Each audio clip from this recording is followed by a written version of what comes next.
Hi, good afternoon, everyone. Welcome to this panel entitled Connections to the Grid, Utilities and Their Role in Transportation Electrification.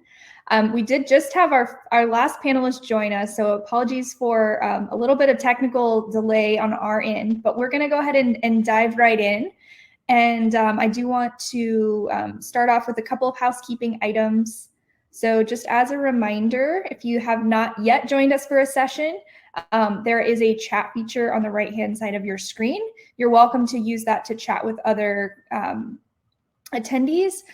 And I would also invite you to ask any questions that you may have using the Q&A feature or tab of the chat. I'll be doing my best to moderate both, to monitor both areas, but please do help me out a little bit by dropping up those questions in the Q&A section.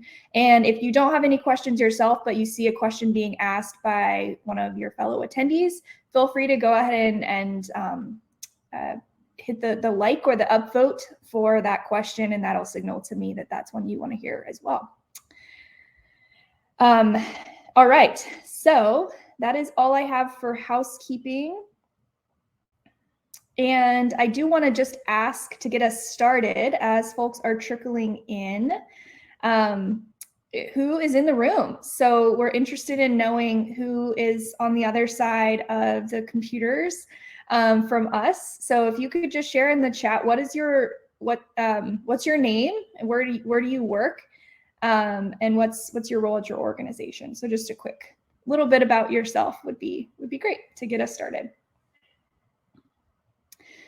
All right, so my name is Kelly Urich. I'm a senior program manager here at Forth, and I'll be moderating our panel today. Again, it's titled Connections to the Grid, Utilities and Their Role in Transportation Electrification. I manage programs at Forth that seek to increase access to and the adoption of electric vehicles. From car sharing to workplace charging, my programs would not be successful without robust partnerships with local partners and, of course, electric utilities. Utilities have a direct relationship with individual consumers and organizations, and thus have a really important role to play in transportation electrification. They can help educate their customers about the benefits of adopting electric vehicles and be a trusted resource for technical information about electricity and support in identifying charging solutions. Utilities are also uniquely positioned to ensure that any investments they make in charging infrastructure or incentive programs, for example, are designed to benefit all customers. I'm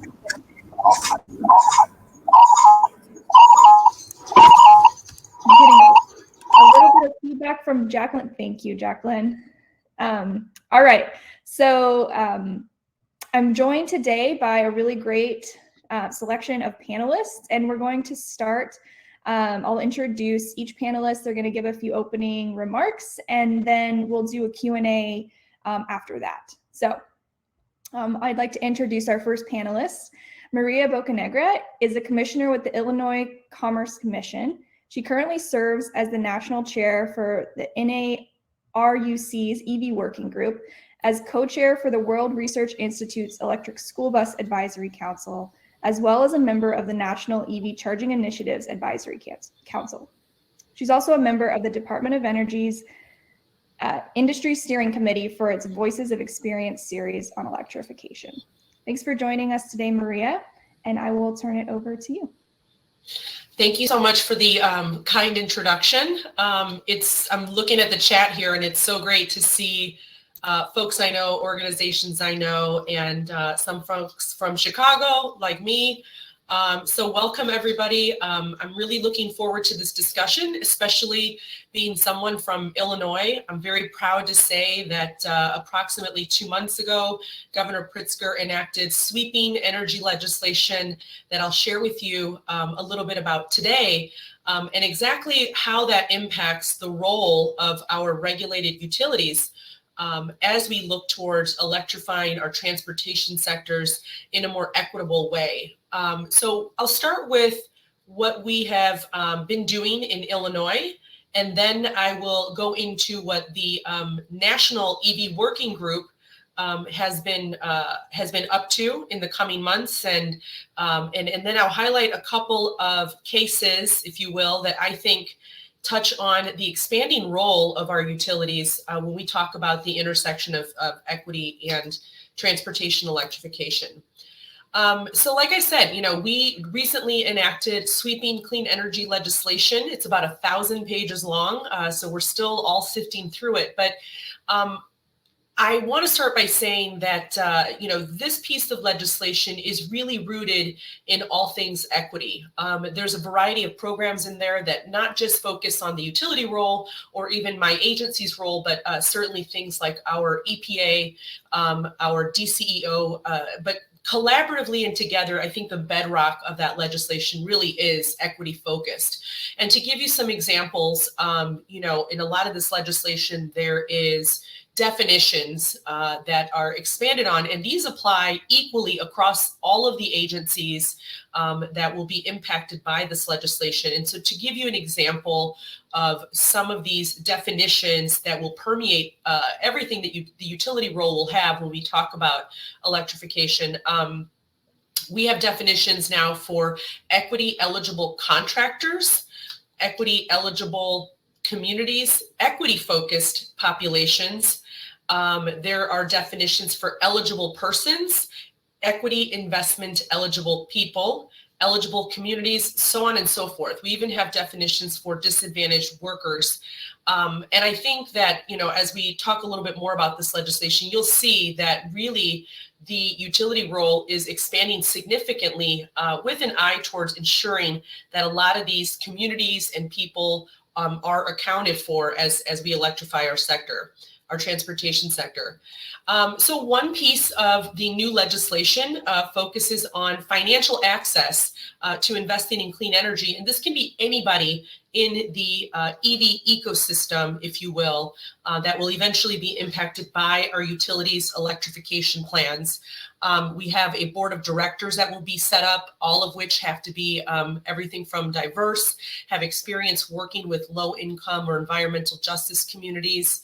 We also will have a bureau on apprenticeship programs and clean energy jobs.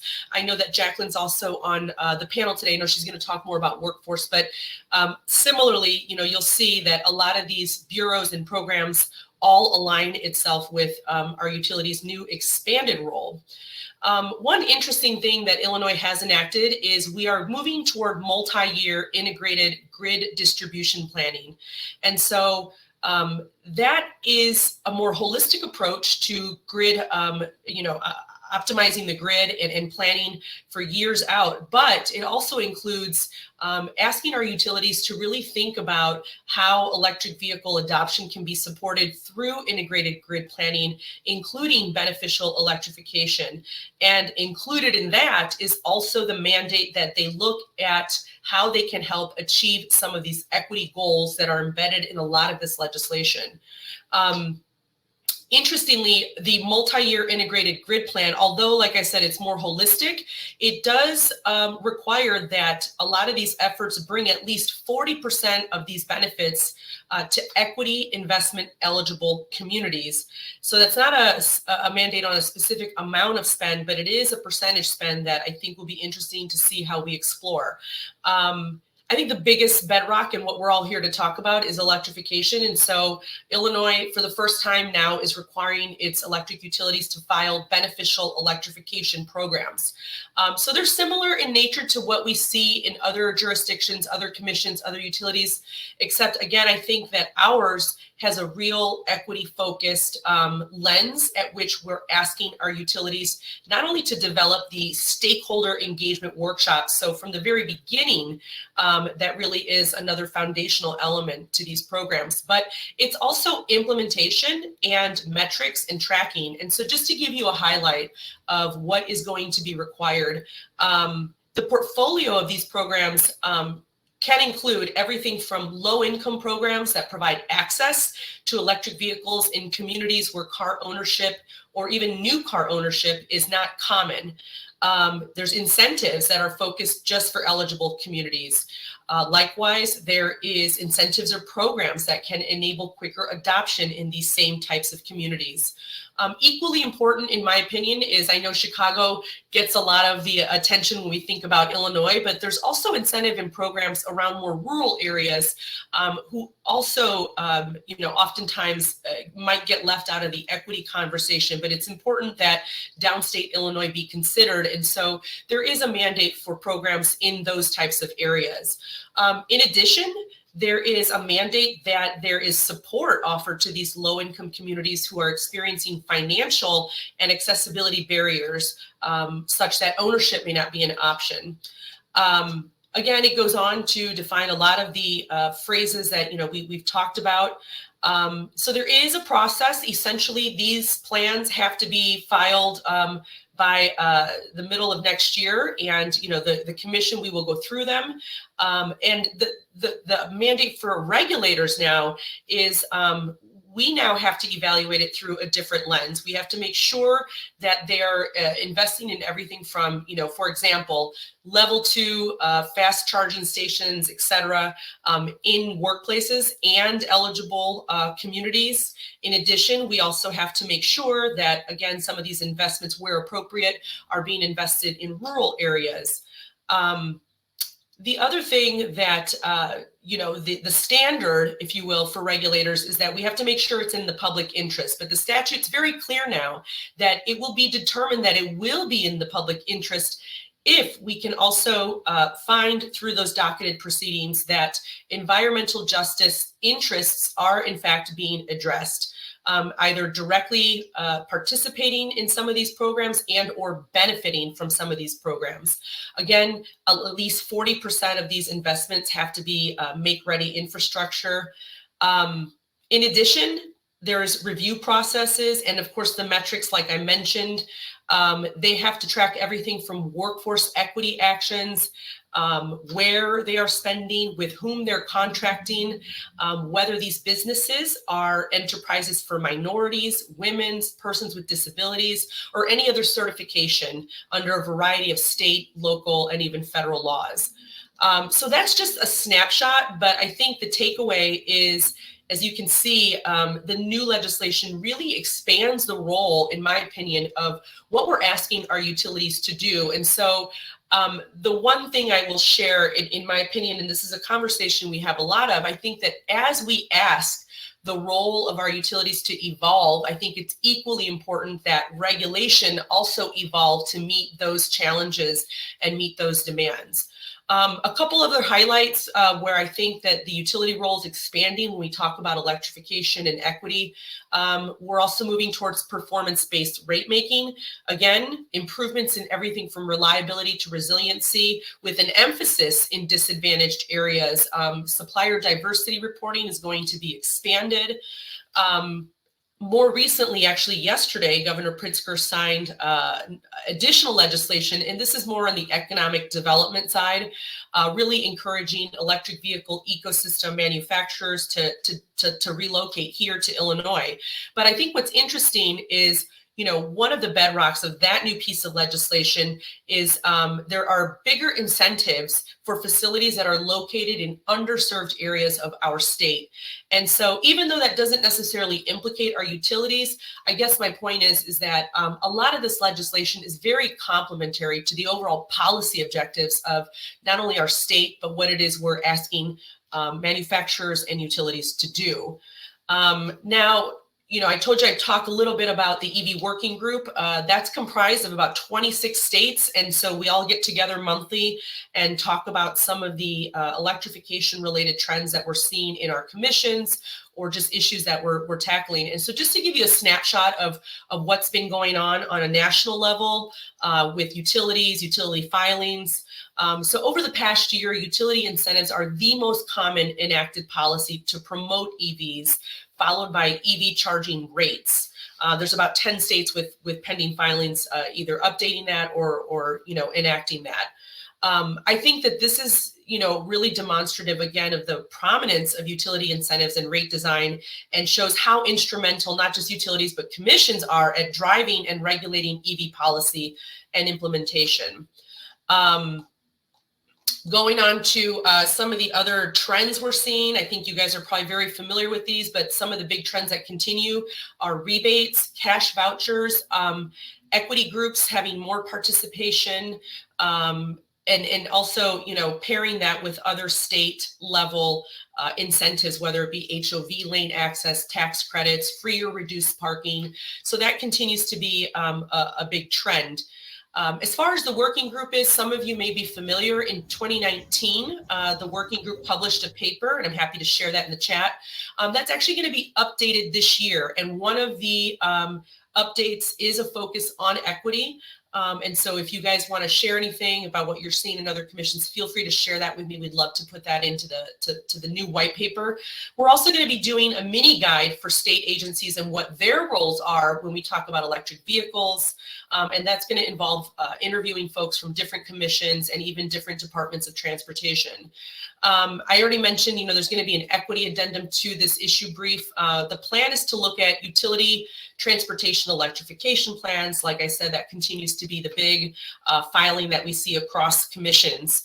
And we're also going to be doing a roundtable on equity and energy justice, along with the organizations NGA and NASIO sometime in April of next year. So be on the lookout for that. And lastly, I'll just highlight a couple of state programs where utilities are filing in front of commissions, and a little bit of the distinction that you see between how equity is being handled. So in North Carolina, they just approved some pilot programs for Duke Energy. In that, a couple takeaways. Pilots continue to be looked at with great scrutiny. Evaluation and metrics are also evolving. Again, key factors are who's at the table, and is it equitable, and what is their level of input. I think another concern that continues to be in some jurisdictions is just somewhat of a monopolistic view of utility roles. And so I think that has to be tempered with, like I said, kind of what that state policy is against, what utilities are proposing. In Wisconsin, the utility company there actually proposed on its own a similar pilot program with a focus on low to moderate income communities. Interestingly, this is not anything that's pursuant to legislative mandate. It wasn't anything that was mandated by the commission. And so I think my takeaway is that you are seeing utilities out there actively pursuing equity focused initiatives in the electrification space, with or without legislative mandates. And then lastly, I just want to highlight Nevada. They recently opened up their new transportation electrification program plan, reviewing the utilities. There is legislative mandates, very similar to Illinois. And in fact, very similarly also mandates that they invest in everything from transits and fleets in historically underserved communities. The bare minimum percentage of that spend is 40%. According to that filing, this particular utility, they will achieve in a little bit over 50% of those investments will be in historically underserved communities. And so I'll stop there, but I just wanted to highlight a couple of commissions that are out there seeing what that utility role looks like. And so I'm happy to take questions after this. Thank you so much. Thank you so much. That was a fantastic overview, Maria. I know you mentioned you can post a few links in the chat. I'm sure folks would love to be able to link out to some of the reports and the legislation that you've been discussing. So that would be great. Happy to do that. Wonderful. Thank you. All right. Well, we'll see you in just a few more minutes after we hear from our other two panelists. Next up is Ken Patrick, who is a Senior Manager of Electrification and Innovation at Ameren. In this role, Ken leverages his 20-plus years of professional experience to lead Ameren's efforts to develop strategies and policies for efficient electrification programs that benefit customers, the environment, and the company. Ken earned a Bachelor's of Science degree in Electrical Engineering from the University of Missouri-Rolla and a Master's degree in Business Administration from the Keller Graduate School of Management. Ken is also a graduate certificate in project management and is an accredited project management professional by the Project Management Institute. All right, and with that, I am going to turn it over to you, Ken. Thanks for the introduction, and thanks to Commissioner Bocanegra for your opener as well. When I looking at this session, the role that the utilities play. When I look at what that as our topic, one of the things that I want to do is just kind of take a step back and look at the strategy that we have at Ameren. So I'm going to share my screen here. When we think of transportation electrification, it's really embedded in what we do at Ameren, starting all the way from our vision statement, which is leading the way to a sustainable energy future. And I'll focus on that word sustainable or sustainability. When we think about sustainability, we think about meeting the needs of today without compromising the needs of the future. When you hear people talk about sustainability, you also hear the term ESG, which stands for environmental, social, and governance. From an environmental standpoint, one thing I can share with everyone on the call, last year, Ameren announced a plan where we as a company are committed to a net zero carbon emissions across our company by 2050. And another thing that I'm sure most on the call are aware of, from an environmental standpoint, transportation causes almost 1/3 of all U.S. greenhouse gas emissions. So transportation electrification is a way to reduce those emissions. So when we think about sustainability and ESG, the environmental part of that, the E, we know transportation is a way to address this portion of our vision. The other portion, S, social. So when you say ESG, S, the social impact, normally when people think of ESG, the E is getting a lot of attention, environmental. But in 2020, COVID-19 put the S in ESG firmly at the center of our discussions. And one of the things that you will see is a lot of companies are intensifying their efforts to manage health and safety, address diversity and inclusion, and engage with communities. From a social impact, studies have found increased rates of COVID in areas of elevated air pollution. Underserved communities are disproportionately exposed to elevated air pollution. And again, transportation electrification is a way that we could put people at the center of what we're doing. So that's the S of ESG. The G, which stands for governance. One of the things that Commissioner Bocanegra pointed out was the board of directors. That's part of our governance and making sure that we have a diverse board of directors. Ameren's board of directors is very diverse. The other thing that we look at as far as the G is making sure that we have the right programs and policies in place. So if you look at our strategy, which is kind of in the upper right-hand corner of this chart, you'll see that enhanced regulatory framework and advocate for responsible policies. So we want to make sure that we have the right policies in place as well. So looking at that, our vision, sustainable, ESG, electrification is embedded within that. The other thing that I'll mention is another thing that's circled on this chart are our values. Again, Commissioner Bocanegra mentioned DE&I, diversity, equity, and inclusion a lot in her opener. I just want to share that DE&I is one of Ameren's core values. And when we look at electrification transportation, we look at it through a DE&I lens. So diversity. Ameren has a very diverse customer base. We serve a large portion of Illinois and Missouri, 64,000 square miles to be precise. We have 2.4 million electric customers, and we want to make sure that the benefits of electrification are accessible to all our customers, all our communities. So that's diversity. From an equity standpoint, underserved communities are often hit first and worst by the impacts of climate change. As a new technology, electric vehicles have the potential to vastly improve the health, well-being, and well-being of our communities. Unfortunately, as with many new technologies, it is often the most affluent, it's often only the most affluent of our communities that experience these benefits first.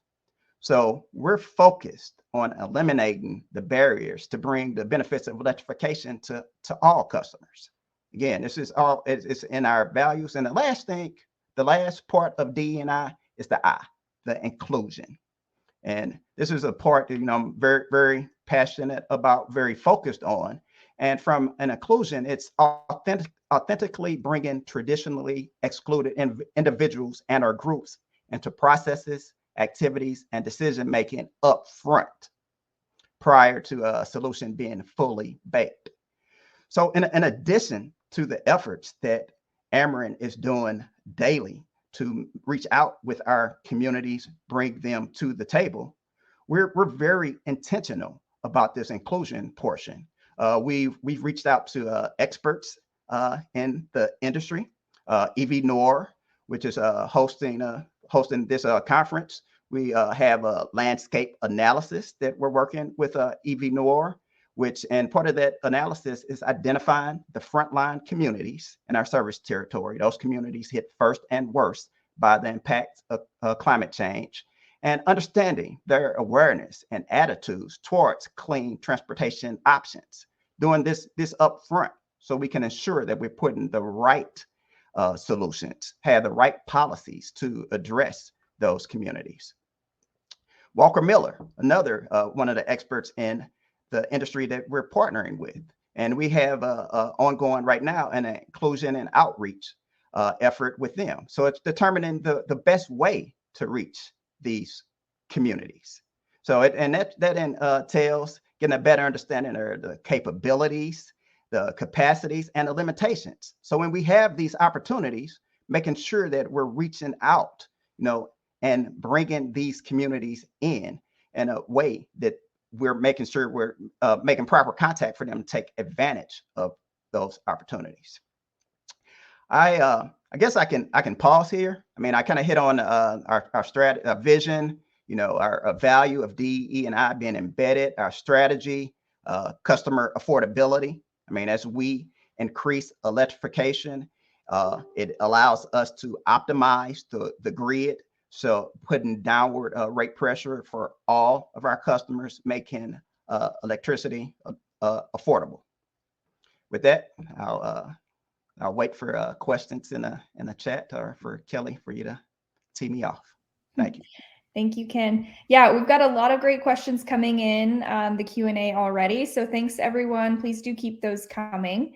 Let's go ahead and wrap up the panel from Jacqueline. So Jacqueline, if you would like to go ahead and if you're able to turn your camera on, great. If not, you can just unmute, and we'd love to hear a bit about you, but I'll give a short introduction as well. So Jacqueline Badeo is a South Central Los Angeles native with down South and Nigerian roots.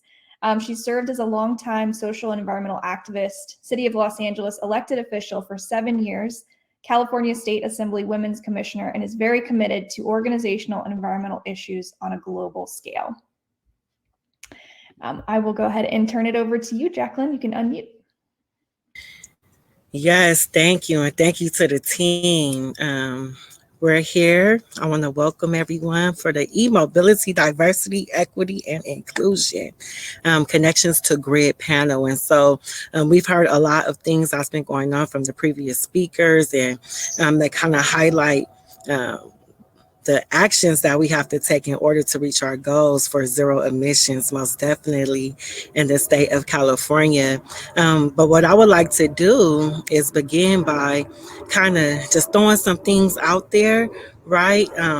Especially in terms of equity. We have communities who suffer, disadvantaged communities who suffer from, no bandwidth, just poor technology. So how while we have this pressing timeline, how do we create a new culture for the people to make sure that they comply?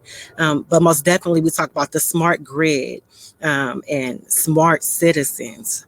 So how do we create a smart grid and smart citizens? So, with the grid is, by definition, it's a electricity supply network that uses the digital communications technology to detect and pretty much react to local change.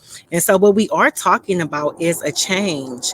And in order for us to all be effective, we have to kind of question ourselves and determine what are the proper changes that we have to take, what are the methods that we need to implement in order for us to all be successful.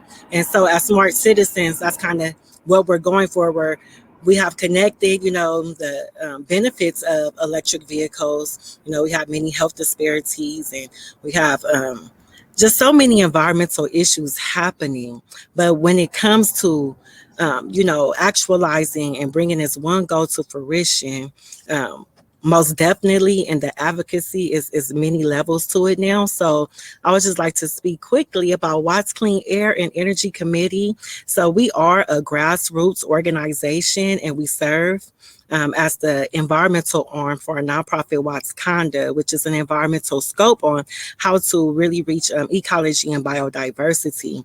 And transportation is one of the T's in Watts Conda. So we've been serving these communities because we believe that ecology and biodiversity is the way, but the how is always the question. And so our main focus is to ensure that disadvantaged communities are not left behind in the green burgeoning industry lifestyle as well. And so for sure, all of our programming, it supports that effort, because the reality is, as the infrastructure and the social systems and the directives are changing, how are we going to encourage the people to not get left behind and to also contribute in this process, so we can really design systems of learning and implementation that really works?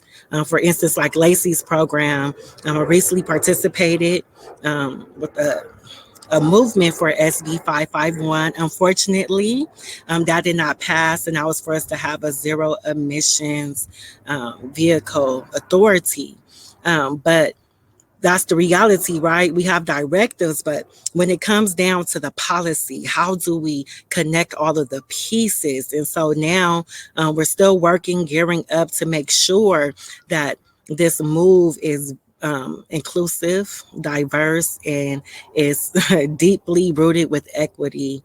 For sure, when it comes to the health disparities and processes, right? We have become co-leads for the AB 617 South LA Steering Committee. And in that role, our goal is to not just only advocate, because sometimes we get caught in advocating, is to, come up with solutions and implement those solutions and make sure that we're making the proper adjustments as we go along. And with that, there also are incentives that comes from the state of California that we make sure to include the community on, to make sure they're at the table. We advocated for all the disadvantaged communities who at the time we felt were being left out, little pocket communities. And so we have the largest steering committee out of all 17. And it hasn't been the easiest road, but I believe where that takes us to is the reality of the capacity building and leadership development that's needed for this movement. Oftentimes it can be a little uncomfortable working, community and government together, because, sometimes it's different objectives or goals, or it's the same, but from a different perspective. And you have to try to figure out how to make everything work in this melting pot that we live in, right? And so with that, we have had a success, and the deadline for our community's emissions reductions plan and our air monitoring plan have been extended.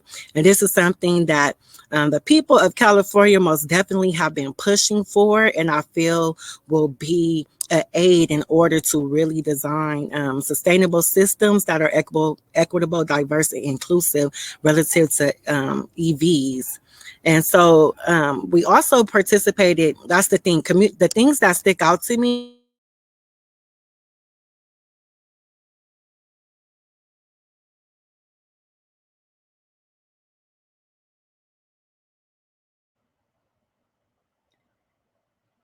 Sounds like we may have lost Jacqueline. Well, hopefully she'll be able to join. Jacqueline, maybe try refreshing or cutting your video to jump back in. While we wait for Jacqueline to rejoin us, I'll invite Ken and Maria to turn their video back on, and perhaps we can move into some of the questions that have come in the Q&A. And please do continue to ask others as they're coming up for you. And yeah, I guess hopefully Jacqueline will be rejoining soon. But thank you for those opening remarks from Jacqueline. Okay, I'm going to start us off with a question for perhaps all, or well, perhaps both of you. And I think, Maria, you did address this a little bit in the chat already, but you know, we use phrases like equity and underserved communities a lot in our work, and certainly throughout this conference we are. And I'm curious, from the utilities perspective, are you seeing any trends, or maybe at Ameren, how do you define underserved communities? And I guess, yeah, whoever wants to answer that first. Maria, perhaps? I'll just start. I'll give you the regulatory perspective, I guess, and then, you know, I'm sure Ken can talk utility. But I think to be clear, you know, Illinois, I think, has some definitions that are very, very specific in the new legislation. But I think that there certainly are states. I think the person that asked the question is, you know, how do we define it? And I, you know, was mentioning, I think that in the absence of an actual legislative definition, there are some potential solutions out there. If you're in a jurisdiction that maybe it's a little unclear, or just kind of maybe a first impression hasn't really been addressed in this context. One example that comes to my mind is, you know, before this legislation, Illinois had very specific, and we still do have very specific definitions under our Illinois Solar for All program. That is largely defined by a census tract with the federal government. So that's one area you can borrow, if you will, from other existing programs, whether it be net metering, solar, et cetera, in those jurisdictions. That might be helpful. The other thing that I've noticed, and it keeps bearing itself out in not just in the electrification context, but just in general, stakeholder engagement before something gets docketed is key. The more, you know, voices you have to help you define that and come up with a comparable solution, that's key too. And so I'll just leave it there, and I'll see what, you know, Ameren thinks.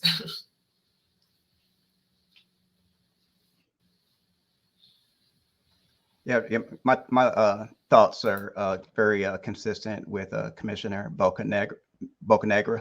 And one of the things I mentioned in the opener is that we have a landscape analysis that's currently going on with EV Noir, and that's to help to define what we're calling frontline communities in our service territory, and those communities that are hit first and worst by the impacts of climate change. And we're and they're the experts, so I mean, it's knowing to reach out to experts. But the way that we're looking at it, we're not only relying on measures of diversity and income. In addition to that, I mean, we're using other factors, particulate matter, exposure to transportation emissions, ozone levels, exposure to toxins, and others. And we're looking at that throughout our service territory, down to the zip code level. And that will help us, you know, in our service territory, know where to focus. So when we're looking at a program, and you know, the next part of that landscape analysis is once we've identified those frontline communities, is engaging with them. So again, I mean, part of the effort we have with EV Noir is going out. Now we've identified, prioritized the frontline communities within our service territory, reaching out to them. And I think one of the items in the one of the questions in the chat may have been, you know, just about vehicle ownership. I mean, part of this engagement, we'll find it, you know, some of these communities, the transportation that they're using, maybe it isn't vehicle owned. Maybe so it's, I mean, are they using or buses? Are they using car share? So that's the kind of information that we're gathering from this analysis. I'll stop there. I have a lot more I could say, but we're using that data to go forward with pilots to implement it. So it's being prepared to use that information to make an impact. I think Commissioner Bocanegra, you might have said beneficial. We don't want to just throw something out there. We want to make sure it's beneficial for the communities, and that outreach is key. Hopefully that answered, but please let me know. Yeah, thank you both. I want to maybe dig into that and ask a follow-up question, and would love to hear from Jacqueline on this one as well. You know, this idea of not just throwing chargers into a community and hoping that suddenly they are utilized 100%, or that they don't have some unintended consequences. Can you speak to what your experience has been in rolling out infrastructure in areas that haven't had any infrastructure in them before? What are some of the challenges that you're facing? What are you hearing from community-based organizations that you might be reaching out to help guide how you're making those investments and where exactly they're placed? And also, what's the process around placing those investments? And maybe I'll start with you, Ken, so as a follow-up, but I'd love to hear from Jacqueline as well. Okay. Okay. Yes, awesome. No, great question. And we were lucky enough to receive the TCC grant I mentioned earlier. And within that grant, we had 17 chargers embedded.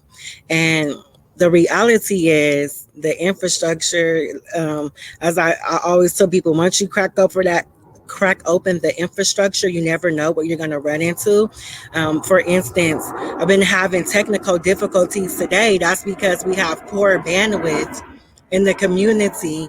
And so the major project where it was going to be located, what it looks like in terms of implementation is that the reality is the structure, the grid is not there. And so then it becomes a 2-year process because you have to upgrade the grid. And also just doing, you know, community science, going to people, seeing what the issues are, or see who's driving the electric vehicles in the community, promoting the programs, and those who don't qualify for those programs, seeing where the best locations will actually be. Because one of the failures we did initially, and this was because it didn't involve community input. Say, for instance, you have a EV charger at an alley, but there's no regulation on who can actually park at that EV charger. Most of the time, you know, it's someone who's in a regular vehicle. And so there's just so many things that you have to consider, but most definitely working with the governmental entities, that helps a lot when you have different initiatives coming down the pipeline. And so I encourage everyone to keep your eyes open and to get with groups. And the only way we can really get it done is together. Thank you.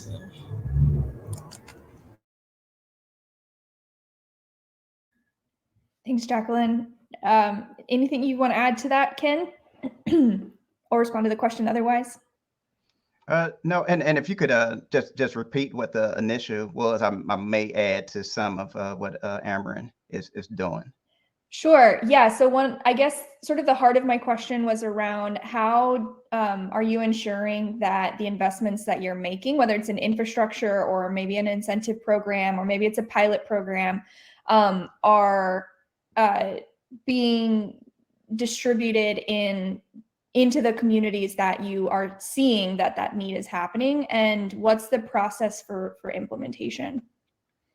Okay, and I will say that goes back to the the I and DE and I, the inclusion portion.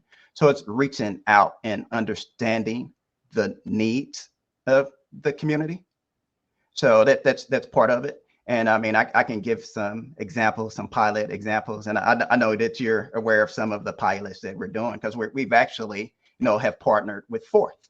One of the efforts that we've done is the Silvers program, which stands for St. Louis Vehicles and Rides for Seniors. And again, this is reaching directly to the community, seeing what they have a need for. So we reached out to this was also another partner was the city of St. Louis and the St. Louis area of aging. And we went to their facilities, and you can see the need. One of the needs that they have at these community-based organizations that we went to, they were providing services to seniors, but they were providing them in, for rides that seniors needed, and also for food delivery, for meal delivery. But the way they were accomplishing that were in older ICE vehicles, costly maintenance. So as a pilot, what we did, meeting their needs, meeting the community needs, reaching out to them, understanding what they needed. We now have some charging stations in place, and teaming with General Motors as well, some vehicles that these communities-based organizations are using to still meet that overall goal of serving the community. So it's going directly and helping the community. So I mean, it's several benefits on that. I mean, I think most of us on this call know the benefits of electric vehicles, but I mean, it's the environmental portion that I mentioned, but it's a cost too. So those older vehicles are more costly. So for the maintenance of them, the fueling of them. So if we can save these organizations funding, they'll be empowered to do even more. So these are pilots that we're doing. Something that we're doing as part of this pilot is collecting data, because I mean we're starting with these two community-based organizations, but we want to understand how can we spread that out to others. So it's again, reaching out, understanding the need, and putting a solution in place that meets that need, not just throwing charging stations out there. I'm sure that the majority of the people that are benefiting from this program likely are not, car owners, but, we're positioning where they can still take advantage of transportation electrification. That's one example. Yeah, thanks for that example, Ken. I appreciate that. And it highlights the importance, and I think each of you have mentioned this already, is the importance of that stakeholder outreach and engagement before any real decisions or investments or funding is sought. So I just want to highlight and echo that really important piece. So thank you all for doing that so far. Shifting gears a little bit, and I want to maybe direct this one to Maria first, if you'd like to respond. But there's a question in the chat that is, why should utilities be allowed to spend ratepayer funds on this infrastructure, this being EV infrastructure, I'm assuming? Do you have a framework for evaluating the trade-off between rate increases from funding EVs versus the climate benefits that might result? Yeah, I mean, that certainly is a fair question. I think it's a question that continues to be controversial, with certain jurisdictions. I think really it comes down to, at least in our case, it really is the policy decision of our state. Illinois happens to be one that, we did grapple with this for quite a long time, to be quite honest. I mean, the product that you see that was just passed 2 months ago is the result of at least 2 years of back and forth. And to her point, addressing some of those really, really tough, sensitive questions, what exactly is the role of the utility? And, for Illinois, there is a greater role, and for better, for worse, that does mean looking at using ratepayer funds. However, at least in our law, there is mandates to look at how you can minimize rate impact. In fact, there's also rate cap increases with respect to a lot of these EV type programs. And just so we're clear, at least in Illinois, the utilities are not being asked to subsidize through ratepayer funds EVs themselves. I think this is really centered on things like rebates for charging infrastructure, and sometimes perhaps maybe a rebate for incentive, as an incentive to enroll in a particular time of use rate. But as far as, figuring out what that delta looks like, I think that goes back to the metrics. But, for us, that measurement of what that cost really is, it's not just in our electrification plans, but it's going to show up in our performance-based rate making mandates and mechanisms, as well as our integrated distribution planning. And so those things will look at everything from avoided costs and into some of those benefits might look like. But I hope that answers the first part. Is at least with the EV programs, there will be a rate cap.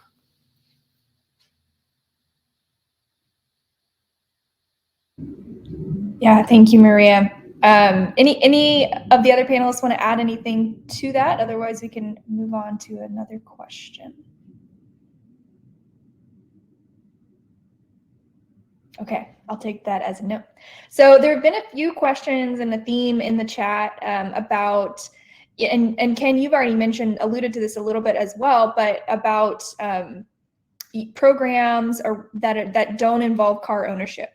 And so some questions specifically around what's your experience with any sort of medium and heavy duty electrification? Are you doing anything around school buses or transit buses? But then also more recently, a question popped in the chat around promoting micromobility options such as electric bikes and scooters. So I'd love to hear maybe perhaps everyone's perspectives on that. What are you seeing, and what are you personally working toward at your organization? Okay, and I'll start with buses, and Commissioner Bocanegra has already spoke about some of the bus efforts that we currently have going on in Ameren, Illinois, which has to do with school buses, and we have in a couple of our school districts electric buses there. The other thing I'll say about buses is we also are partnering with Bi-State, which for in St. Louis, that's the bus company that for transit, and they are electrifying 20 of their buses. And from the utility standpoint, we're making sure that the infrastructure is in place to support that electrification of their fleet. So, I mean, we've built a substation to support electrification for bus riding. So, I mean, those are a couple of examples of what we're doing for those, non-car ownership examples. I shared the Silvers program as an example. But the other thing, I just go back to inclusion again. So before even going out and doing some of these items, one of the things that we're doing is studies.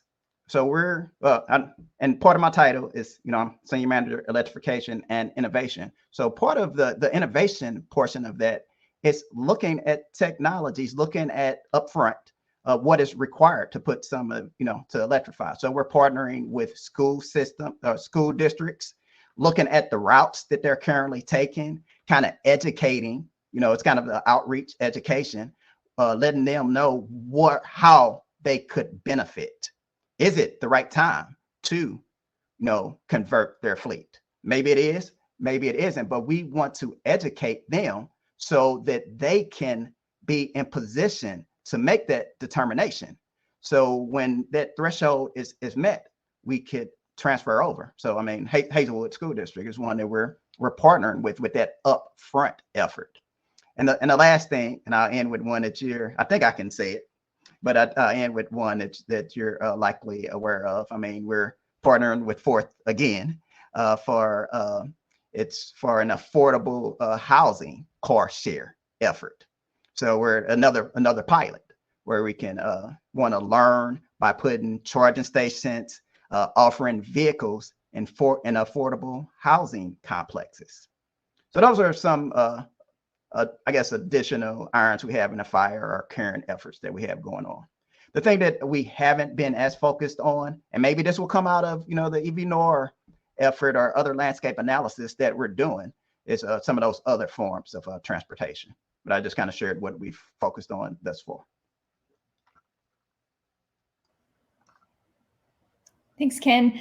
Jacqueline, do you have anything to add? What sort of projects are you getting into outside of the, or at least acknowledging that there are a lot of transportation and mobility needs outside of personal car ownership?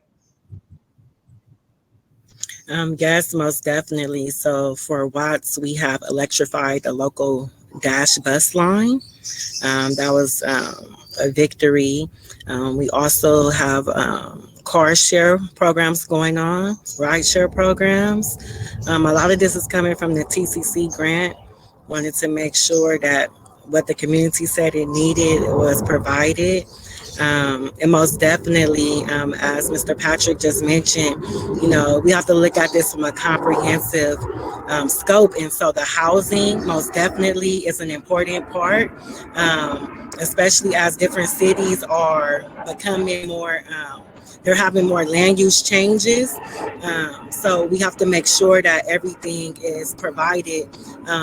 Been reaching barriers where now even a lot of housing, a lot of parking is now required. And so just trying to make sure that we accommodate the people. And as far as like for businesses, that's a population that we definitely work with. One, to see if they're interested in hosting chargers at their site, because that also funnels into the communication flow, where you have people who deliver. We have the e-bikes with the trailers people can deliver, and so encouraging people to become entrepreneurs with these type of businesses, that's something that we take pride in. Getting them from low riders to EVs, changing the culture, and making sure the proper education is there, connecting with partners who have the opportunities for the community to be educated on how to even do the installations, making sure that the community not only receives all of the goods, but they're also able to participate. And everything, we're working on a few more things.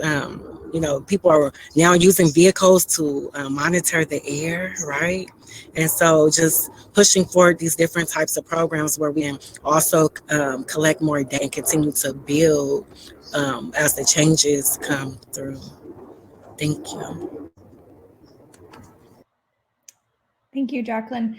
All right, so we have just a few more minutes, and I want to ask one more question for each of our panelists to respond to. And some of you have alluded to the importance of partnerships already, and Jacqueline, you were just speaking about that a little bit. I'm curious for each of you to share, a highlight or a success story of yours that has resulted from partnering with a local organization or entity around,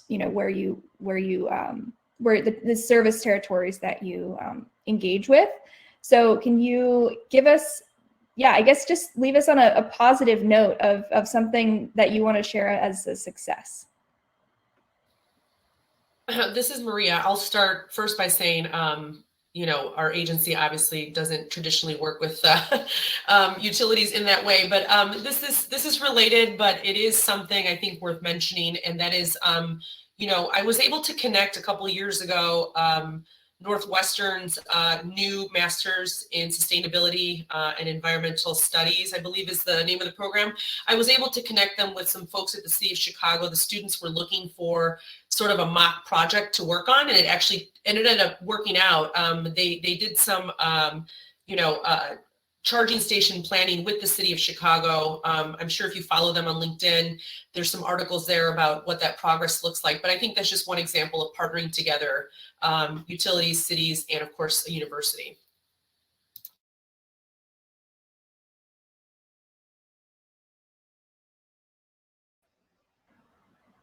Would you like to go next, Jacqueline? Sure.